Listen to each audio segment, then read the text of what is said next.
बरसात की एक शाम बख्शीगंज गांव के दो लोग भोलू की चाय की दुकान पर बैठे हैं। उनके चेहरों से साफ दिख रहा था कि वो लोग काफी उदास है आज। जहां ये सभी लोग मिलके भोलू की चाय 2-3 कप पी जाते हैं, वह कोई आज 1 कप चाय तक नहीं पिया। हर कोई गांव की मौजूदा समस्याओं को लेकर बहुत विचलित है। इसी बीच गांव की वर्तमान हेडमास्टर कैलाश उपाध्याय भोलू की चाय की दुकान पर आ पहुंचे।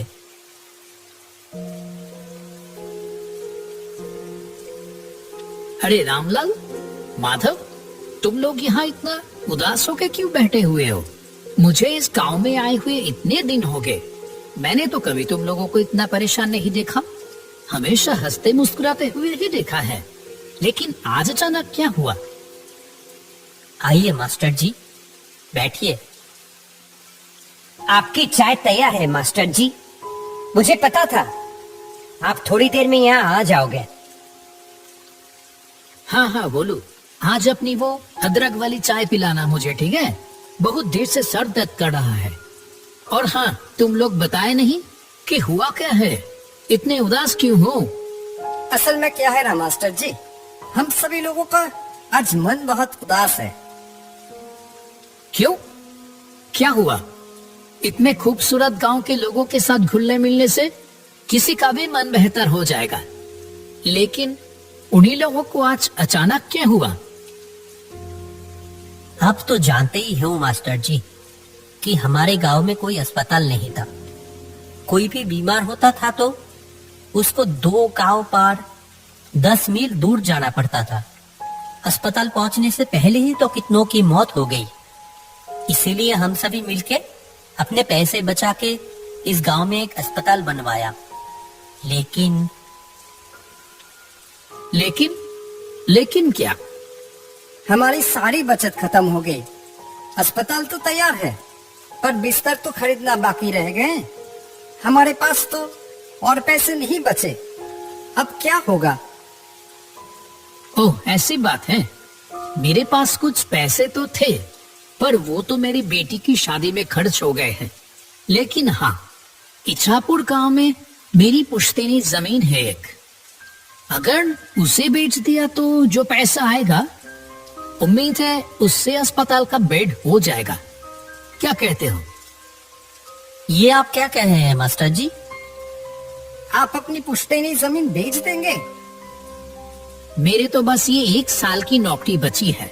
मैंने तो मन बना लिया, जो प्यार यहाँ मिल रहा है, मैं तो बाकी की जिंदगी यही गुजारूंगा तुम लोगों के साथ।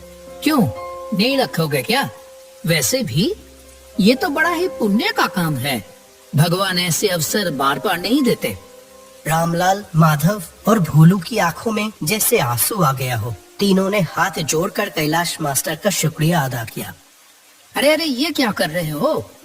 अच्छा सुनो, हम लोग कल ही निकल जाएंगे। काफी समय से कुछ लोग मुझसे वो जमीन खरीदना चाहते थे। देखते हैं, अगर इस बार बात हुई तो उनको ही बेच देंगे। अगले दिन सुबह कैलाश, रामलाल और माधव इच्छापुर गांव की ओर चल पड़े।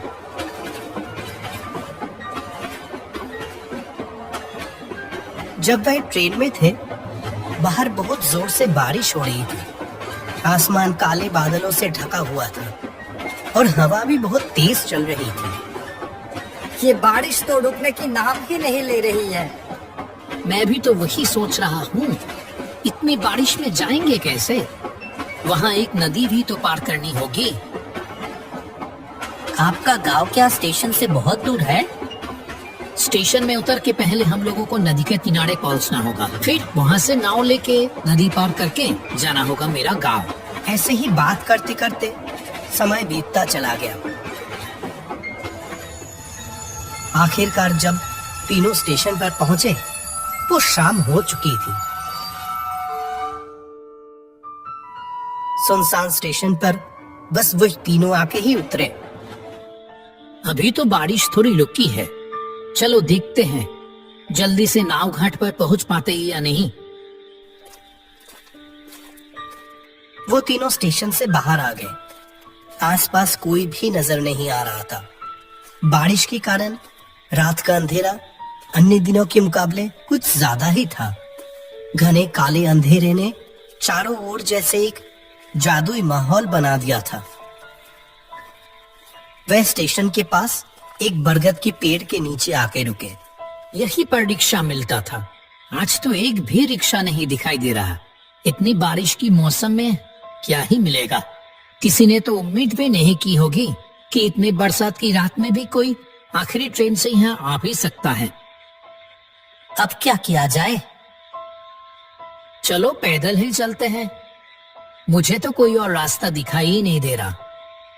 मौसम भी तो कुछ ठीक नहीं लग रहा है। अगर फिर से बारिश आ गई तो? वो तीनों अंधेरे में ही आगे बढ़ने लगे। कुछ देर चलने के बाद दूर से एक वैन आने की आवाज आई। लगता है कोई वैन रिक्शा आ रहा है इधर ही। रुको रुको। कुछ ही देर में दूर से कच्चे रास्तों में एक वैन आती हुई दिखाई दी। कैलाश ने उस चालक को देखते ही पहचान गया। कहा, अरे रतन भैया, आपसे मिले हुए कितने महीने हो गए। वो आदमी कैलाश को थोड़ी देर देखा, फिर कहा, अरे कैलाश, कैसे हो? अपने घर जा रहे हो क्या? जी रतन भैया, मैं तो ठीक हूँ। ये दोनों हैं रामलाल और माधव। मैं जिस गांव में अभी मास्टर हूँ, ये दोनों उस गांव से ही हैं। हम सब तो अभी मेरे घर जा रहे थे। रतन भैया, आप हमें नदी के किनारे ले चलोगे क्या? तो आज रात की आखिरी नाव मिल जाती। रतन ने कहा, इस बरसात की रात में नाव मिलेगी? अच्छा चलो देखते हैं, बैठो। चलो रामलाल, चलो उठो। ये आखिरी मौका है। अगर ये निकल गया तो सारी रात यहीं रुक के बारिश में भीगना पड़ेगा। चलो चलो। सभी लोग वैन पे जाके बैठ गए। अंधेरे में ही वैन आगे बढ़ने लगी।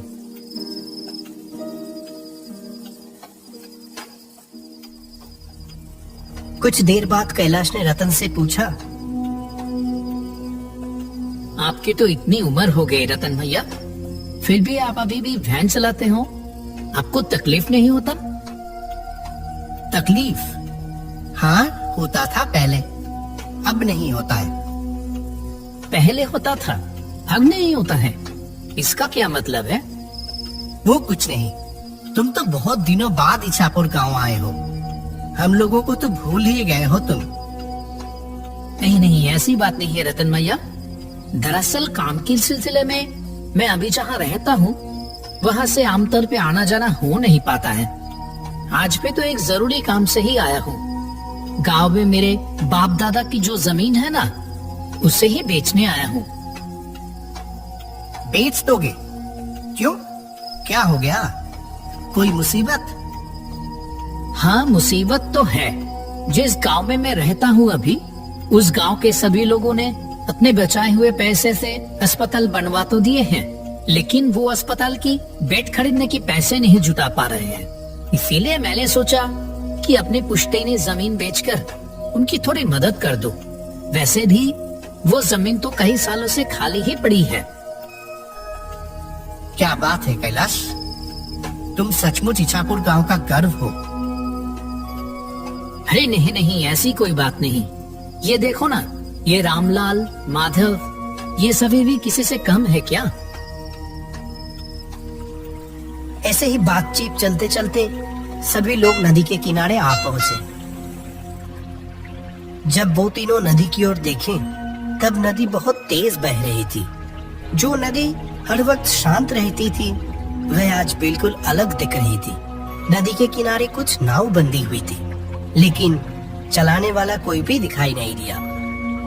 जो सोचा था वही हुआ। एक भी माझी घाट पर नहीं है।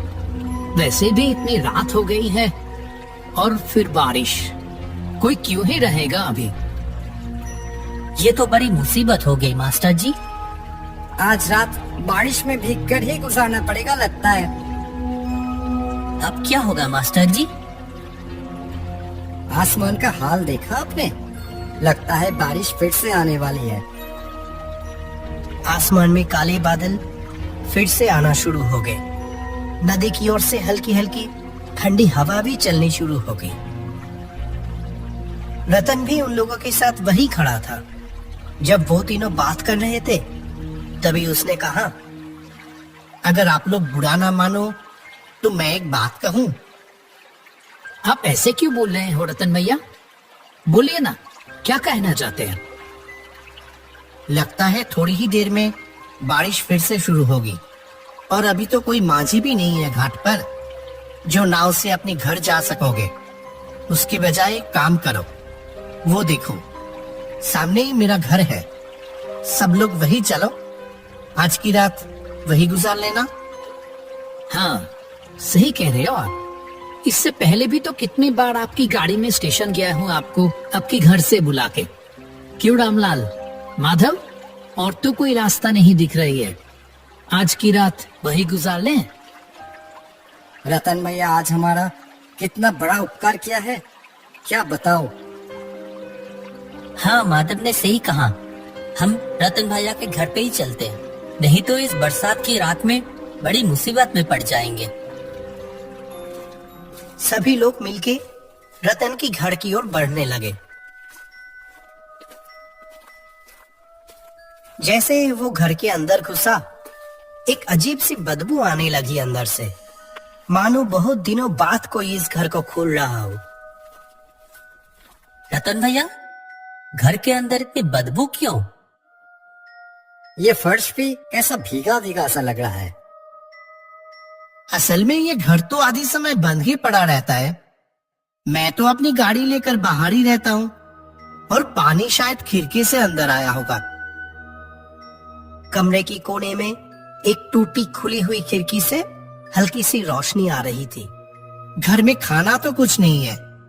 मैं तो आप लोगों के लिए खाने का इंतजाम ही नहीं कर पाया। आप उसकी चिंता मत करो। इतनी खराब मौसम में रात को रहने के लिए जगह मिल गई, इससे ज्यादा और क्या चाहिए।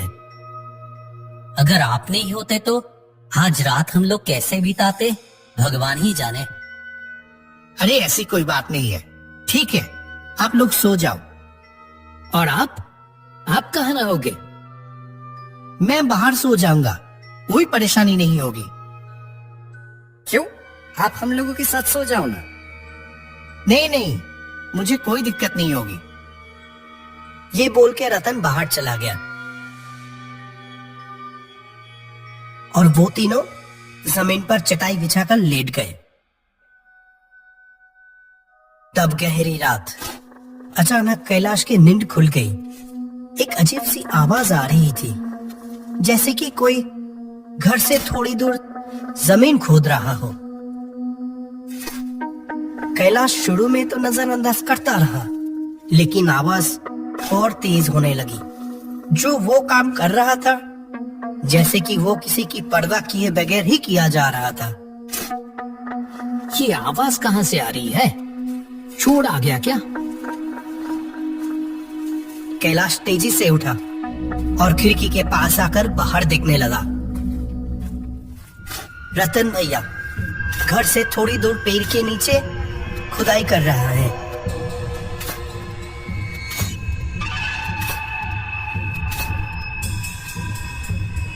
माधव, रामलाल, उठो, जल्दी उठो।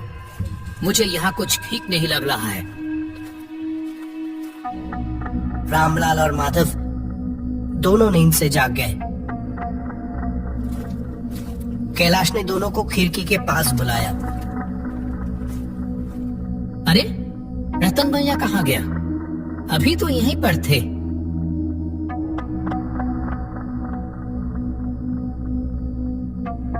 आपने ठीक देखा था मास्टर जी? हाँ हाँ बिल्कुल, चलो तो बाहर। वे तीनों घर के पीछे वाले पेड़ की ओर चल दिए। ये देखो, यहाँ पेड़ के नीचे जमीन पर कुछ है लगता है।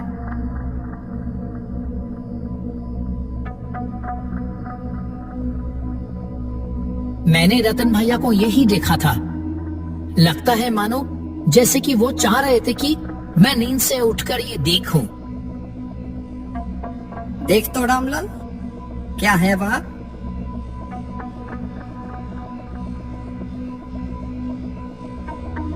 मिट्टी को हाथ से थोड़ा हिलाने पर रामलाल को पैसों से भरी हुई एक कलश दिखाई दी। अरे इसके अंदर तो बहुत सारे पैसे हैं। सच में? लेकिन ये है किसके? रतन भैया अभी कहाँ चले गए? ठीक है, वो दूसरों की पैसे है, उसकी हमें जरूरत नहीं। वो जैसे था उसको वैसे ही रख दो अच्छे से, और चले आओ वहां से।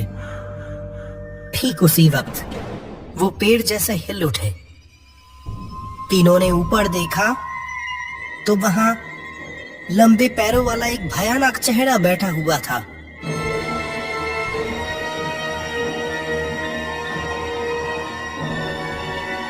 डरो मत कैलाश, मैं रतन हूं।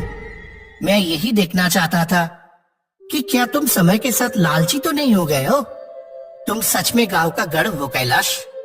तुम चाहते तो ये पैसे आसानी से ले सकते थे, और मैं अकेला बूढ़ा आदमी तुम तीनों के सामने तो टिक भी नहीं पाता। जहां तुम्हें पैसों की इतनी जरूरत है और यहाँ इतने सारे पैसे हैं। लेकिन आप? मैं 1 साल पहले ही मर चुका हूँ। एक दिन मैं अपनी वैन लेके लाइन के उस पर जा रहा था। ऐसे में एक ट्रेन आके, छोड़ो उस बात को, मैं मर तो चुका हूँ, लेकिन मेरे बचाए हुए पैसों की वजह से मुझे मुक्ति नहीं मिल रही थी। मैं किसी सच्चे इंसान की तलाश में था। आज मुझे वो मिल गया।